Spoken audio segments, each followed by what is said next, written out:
And if they're willing, and I'm looking at the word willing, if they're willing to transform their lives, if they wish and want not just to survive in life, but to actually participate in life, and not just from survival. So what you will get when you walk into the room, before you even walk into the room, while you're listening to this, what you're going to hear and what you're going to get as well is a consistency of love, peace, and harmony. Just a little taster of what is coming up on the show. But first, please do like this video and subscribe to the channel, and also tell your friends and family about this podcast.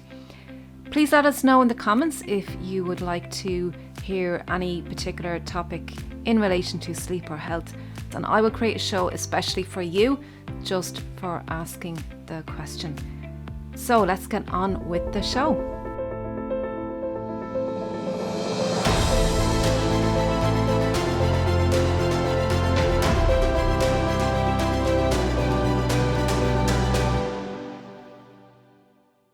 Hello everybody, and you are very welcome back to another episode of the Empowering Family Health podcast. Today I am really excited to have a wonderful guest, a wonderful friend on the show today, and his name is Ray Kelly. Ray is a super life coach. Oh my God, Ray is so passionate about children and families and really helping to improve life inside of the family unit, if you like, and he does so much more than that. And this is what we're going to talk about briefly today. And also we're going to be working together, collaborating together, and we're going to tell you all about that today on the show. So Ray, come in and say hello. You're very welcome. Hi, and good hello to everybody. I'm super, super, super excited about this. It's absolutely amazing. And thank you very much for that fantastic introduction. Thank you. You're welcome. And Ray, listen, I always ask my the people that I'm talking to, I always ask them, why is it, Ray, that you are so passionate about this area? And I've been following you for a while, and we're very good friends, and we've met and had tea and coffee, many times. Why is this area, just tell our listeners, why is this area so important to you? Why are you so passionate about helping families and children? Well, firstly, like what initially happened when I was growing up. So it goes really back to source. So when I was growing up, my parents were separated.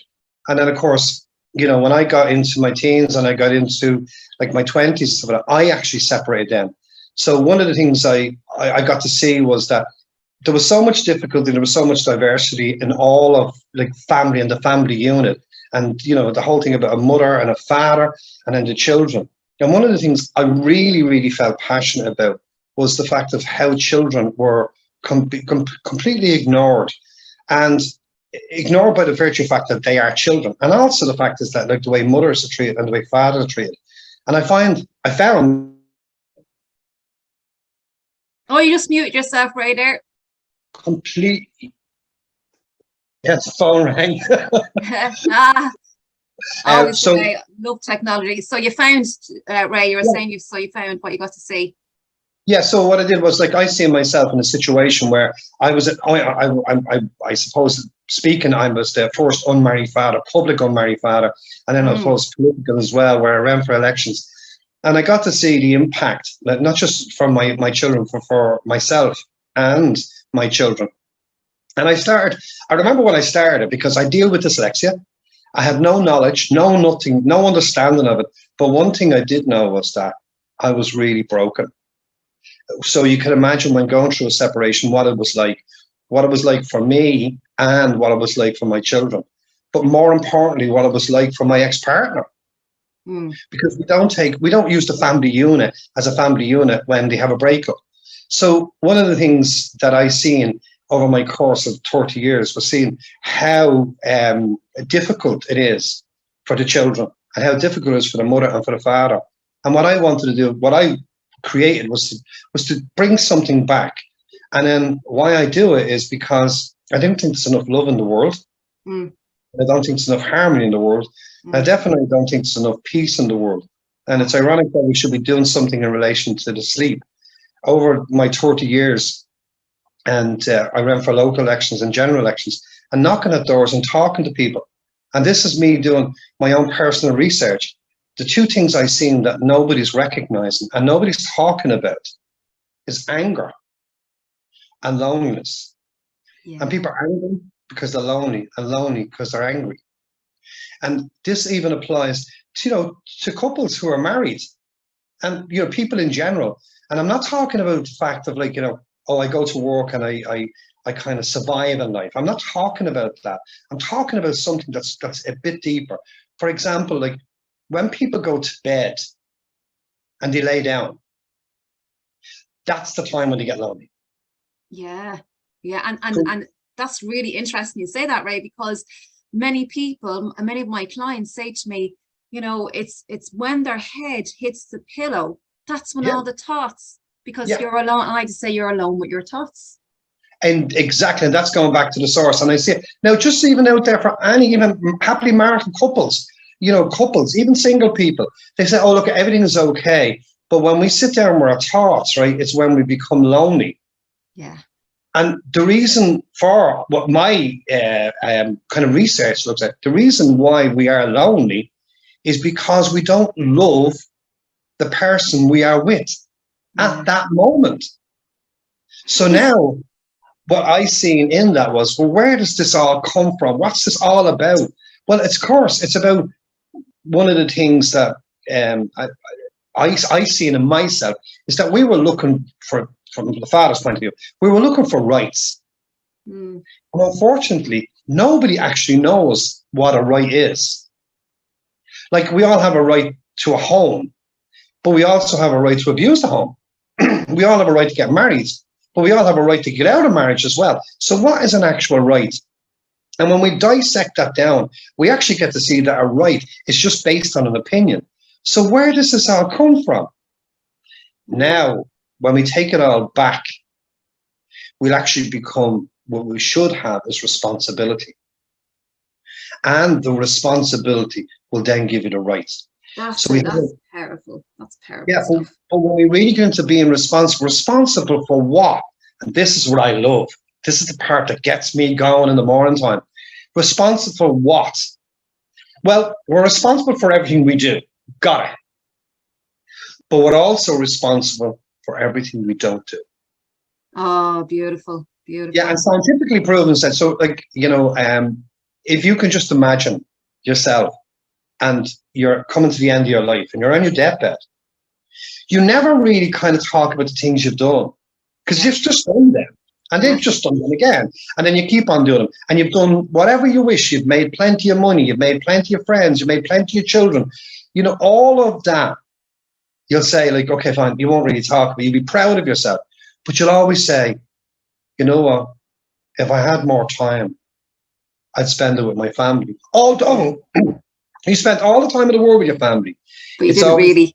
We didn't really. Because, sometimes we spend it, sometimes we're on the beach and, we're on our phone. Sometimes we're at home and we're cleaning. We're not even taking the time out to kind of, really be responsible for how we're, and I, as a dyslexic person, it's quite difficult, how we are being, how we're being. Yeah. And although people use, well, I feel rotten, I feel bad. Sorry, that's the brain working. And I've heard this before, and I kind of try to get my head around this. Stop using the brain. So just so you'll understand, you can imagine a brain is the sponge. It takes all of the information in, all of it, and then it processes, and then it gives you that kind of feeling. I feel lonely, I feel sad, I feel depressed. And it usually connects it back to something that happened before because your brain's trying to keep you safe. Exactly. So the brain is 2 million years old. That's when it was developed. And it's 2 million years trying to resolve and trying to figure out. And the one thing the brain doesn't know and can't distinguish it is right from wrong. It doesn't know right from wrong. So, and there is no right and there is no wrong. So it's only a matter of an opinion. So, and there's a very good quote. I don't know if you know a Henry Ford. Whether you think that you can, or you think, or was it, if you think you're right or you think you're wrong, you're usually right. It's something like that. I can't remember what it is exactly. Are you familiar with that quote? Basically, whatever you tell your brain is going to say you're right. You're right in whatever way you're thinking. And this is why our thoughts are so powerful. Well, let's go in, like, rather than looking at other people, let's bring the responsibility. I don't listen to what other people are saying because it's not important. You have to listen to what you're saying that's important. And being responsible for what you listen to and what you don't listen to is as important. Yes. So when we look at that, for example, people, I would ask all of my clients, I say, give me something that's wrong in the world. And they would say war. Now, war is definitely wrong. But why do soldiers go to war? If they know it's wrong, and why do? And of course, lots and lots of people, we've seen this very clearly, has made lots of money out of war. So in my eyes, because I'm a victim, war is wrong. But in somebody else's eyes, war is absolutely fantastic. And I remember the story I listened to. This lady, she went to a young girl, and she was the beauty pageants, and she was the kind of queen of the town in some place in America. And then she became the grade 8 students, and then she went to college, and she was top honors in her college, and she was beautiful and she was gorgeous. And then she joined the American Army, the Air Force, and then she became a pilot. And it's like, oh my God. And she was like literally the queen of the town. And then she went and she blew the hell out of men, women, and children. Yeah. And in the words of being, right and wrong, and became a hero. So when do we see when war is wrong? And that would even apply to individuals, for example, in a marital relationship or relationship breakdown. If all of the 30 years I've seen, there was two things that we had in common, that everybody that came to me, and I'm talking about the men, the women, and the children have came. All of them wanted to be right. Yeah. All of them. I'm right, he's wrong. She's wrong, and I'm right. And then that caused a war. It's kind of a mental war. And, I've seen where we've lost, we call them foot soldiers if we want to, but we've lost people through, the depression, alcoholism, drink, and then, of course, suicides. So where my passion comes from is to change that. And I always say, you can only make an ocean, right, out of a drop of water. You can't make, you can't reverse that around. So being the drop of water, and when you create something, like when you create, and what I do is all the time, so I create love, peace, and harmony. So where that comes from is from BEING. Being in the present moment, being here. Yes. Yeah. And you just sit there, and people say to me, well, how do you do it? This is very hard, isn't it? I said, no, actually, no, just sit there and just say love, peace, and harmony. And when you say it, then you'll start thinking it. It's like when you say sadness, I do this lovely, lovely training around depression, anxiety. And it's when people actually see it and they realize it from what they're being told as to what they are, how they are being. And once they get to see it, once they get that train of thought, they're expecting a drug that would go, oh, right, fine, I've got love, peace, harmony. No, it has to be created in that moment. Yeah, it's not, and people think it's kind of woo-woo and all of this, but it does cause work in a different way of thinking. And you're going to be talking to us all about that, Ray. And just to what you just uncovered there is just, we've often spent hours, Ray, you and me, talking about all of this, and it's amazing. And what I really got, what you just said, one of the things that stood out for me is understanding what it's like for the other person, understanding from their point of view, their perspective, because we all have different opinions, and we all like to be right, and this is what creates the war or the disharmony. And at the end of the day, we want to come from love, because that's where we get the harmony and the peace of mind. And people are not sleeping at night because there's all this war, there's this anger, there's conflict, all this going on with ourselves and with our families as well. And we're going to be talking about all of that. We're actually having a live event, Ray, and just let me tell the audience a little bit about that. So I'm going to be speaking on sleep and the rhythms of life, and I'm going to be talking all about how we can be more effective during the daytime, which will help us sleep better at nighttime. And there is a right time for everything, right time for eating, and many people are wanting to lose weight or be more healthy, and there's things that we can do during the day which will help us to sleep better at night, but also to be able to access our heart level, our consciousness, and really be present, which is what Ray is talking about. Because if we're distracted all day, busy doing things, then we're not connected with ourselves. And if we're not connected with ourselves, then that's going to have an impact on ourselves and our family as well. So Ray is going to be coming in and speaking to us about how our thoughts create a stressful reality. So how we think, and our thoughts trigger an emotion, which then triggers a body reaction, this feeling that we have in our body. and it drives us to act in a certain way. And Ray's mission is to empower people to become more powerful and take control of their thoughts and their actions, resulting in a less stressful world and a more peaceful night's sleep. And that's what we want at the end of the day, giving us that love, peace and harmony that Ray is talking about. This wonderful event, Ray, that we're doing together takes place in the Osprey Hotel in Naas. So that's the Osprey Hotel in Naas, and that's on the 24th of September. Tickets are on Eventbrite. The tickets are in the show notes as well, and you'll see it coming up on the screen there now as well. So please get your tickets for this event. It's going to be life-changing. It starts at 10 a.m. on the 24th of September, 10 a.m. until 12:30, and there's a chance to network as well if you're into that as well, if that's something that you want to do. But both myself and Ray are really going to complement each other in this live event, and I do really encourage you to come along. There is limited seats. So do make sure that you get your ticket, and we'll see you on the day. Ray, is there anything you would like to finish with, or tell people why they need to be here at this event on the 24th of September? Well, I always see that people that come to this event, right, but they're going to get a lot more than that as well, because there is added surprises to it. And if they're willing, and I'm looking at the word willing, if they're willing to transform their lives, if they wish and want not just to survive in life, but to actually participate in life, and not just from survival. So what you will get when you walk into the room, before you even walk into the room, while you're listening to this, what you're going to hear and what you're going to get as well is a consistency of love, peace and harmony. And that is not in the physical world.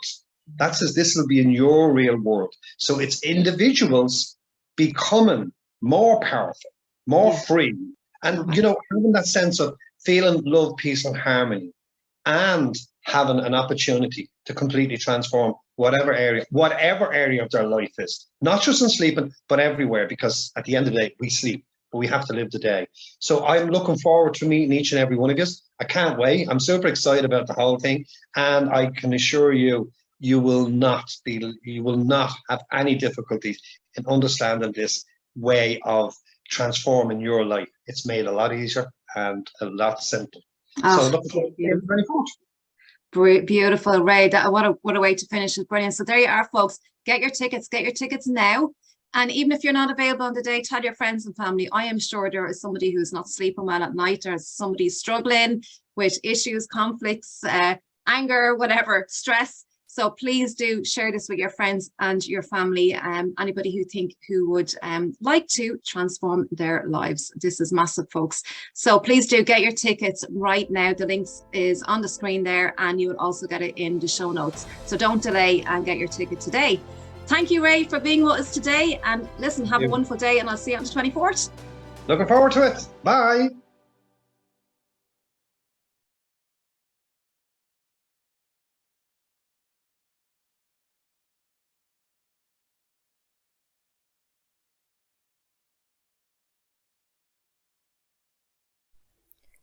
I do hope you are enjoying these conversations, and to help me continue pushing these videos and audio podcasts together, I do have an ask. I do need support to help me to keep bringing you knowledge and insights. There is a Patreon link, patreon.com/empowering family health, or you can make a donation via PayPal. All the links are in the description and the pinned comment. You can do a one-off, or you can do a monthly support. So I'd really appreciate that. Thank you, and have a wonderful day. Take care.